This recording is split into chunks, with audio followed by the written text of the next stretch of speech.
Ada seorang raja, suatu hari dia melihat istrinya, Ibu Ratu, sedang menangis. Maka raja tadi datang kepada Ibu Ratu tadi dan bertanya, sayang, kenapa kau menangis?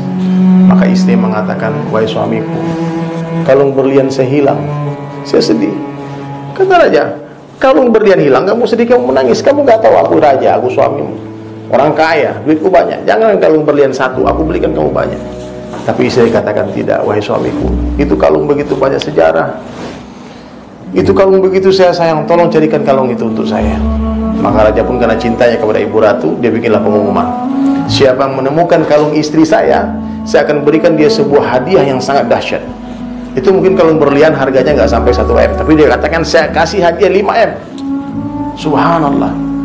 Dibikinlah pengumuman. Akhirnya satu orang datang, hadirin sekalian, satu orang tukang kebun kerajaan datang kepada raja memohon dan menghadap, dikatakan, wahai tuan raja, maaf, kemarin saya melihat seekor burung masuk ke kamar Ibu Ratu.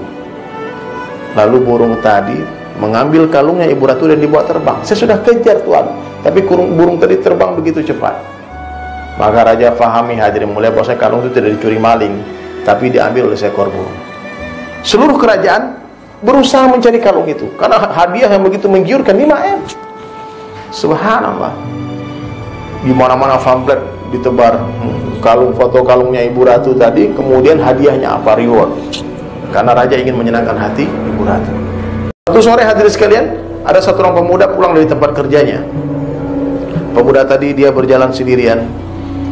Dia lewati sebuah sungai, got lah kalau di Jakarta itu, sebuah kali. Tapi kali tadi tempat, di sana ada pabrik-pabrik, banyak limbah industri, banyak sampah, banyak kotoran, banyak bangkai. Begitu menjijikkan itu kali, itu sungai. Lalu pemuda tadi berjalan dan tiba-tiba matanya tertuju kepada kelap-kelip yang ada di dalam kali tadi. Maka pemuda tadi, dia ambil kertas yang ada di kantongnya, dilihat, wah, itu kalungnya Ibu Ratu. Dia sudah kebayang itu uang 5 M. Subhanallah, dilihat kiri kanan nggak ada orang. Maka pemuda tadi dia nekat masuk ke dalam sungai tadi. Bau itu sungai, menjijikkan. Tapi untuk mendapatkan kalung tadi, apapun dia akan lakukan. Ternyata sungai tadi dalam, kakinya diraba-raba nggak sampai, diambil kayu pun nggak ketemu. Akhirnya pemuda yang tadi hadirin mulia, yang melihat kalung Ibu Ratu di dalam sungai tadi, dia nekat, dia buka pakaiannya, dia loncat ke dalam sungai, dia menyelami sungai yang kotor tadi.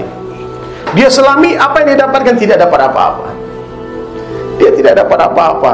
Lalu dia keluar dari sungai. Setelah berapa kali dia menyelam, dia tatap itu sungai, hadirin, nampak jelas kelap-kelip daripada kalung berlian tadi di dalam sungai. Dia lelah, badan penuh dengan kotoran, capek. Apa yang dicari nggak ditemukan. Subhanallah. Maka lewatlah seorang ulama, mungkin dia mau pergi sholat maghrib. Dilihat pemuda tadi sedang termenung di pinggir sungai, menatap kerlap-kerlip kalung berlian tadi. Maka ulama tadi menghampiri anak muda tadi dan mengatakan, wahai anak muda, ada masalah apa dalam kehidupanmu? Kenapa kamu berenang di sungai yang kotor? Kenapa kamu menyelam di sungai yang kotor? Apa di rumahmu nggak ada tempat mandi? Maka anak muda tadi melihat kepada ustadz tadi, ulama tadi katakan, ya ustadz, urus dirimu sendiri, jangan ikut campur dengan urusan saya. Tapi ulama tadi nggak habis pikir, dia tetap mendesak dan bertanya, apa yang kamu cari? Tolong beritahu saya. Sungguh aneh dalam pikiran saya, dalam pandangan saya, kamu mandi di sungai yang kotor, kamu nekat menyelam di sungai yang menjijikkan ini. Apa yang kamu cari? Akhirnya hadirin mulia, anak muda tadi pun katakan, baik, saya akan katakan, tapi dengan syarat, ustadz jangan cerita sama orang-orang, karena ini lumayan ini ustadz. Apa? Di dalam sungai itu ada kalungnya Ibu Ratu. Ini fotonya. 5 M ustadz. 5 M. Ustadz tadi geleng-geleng kepala. Kamu memang bodoh ya. Kamu memang bodoh. Loh, kenapa bodoh? Ini 5 M. Nah, kalau kamu mau cari kalung Ibu Ratu itu, kalung yang ada di foto itu, kamu jangan cari di dalam kali itu, kamu jangan cari di dalam sungai. Coba angkat kepalamu ke atas. Maka anak muda itu angkat kepalanya ke atas. Ternyata kalung tadi tergantung di dahan pohon. Yang di dalam sungai cuma bayangannya saja. Begitulah kira-kira hadirin sekalian, orang yang berusaha mencari kebahagiaan di dunia, dia tidak akan pernah temukan, dia tidak akan pernah jumpai. Kenapa? Karena dunia adalah bayangan akhirat.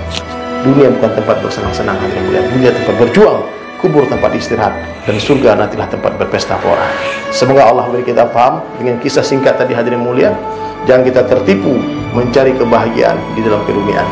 Kebahagiaan berada dalam genggaman Allah.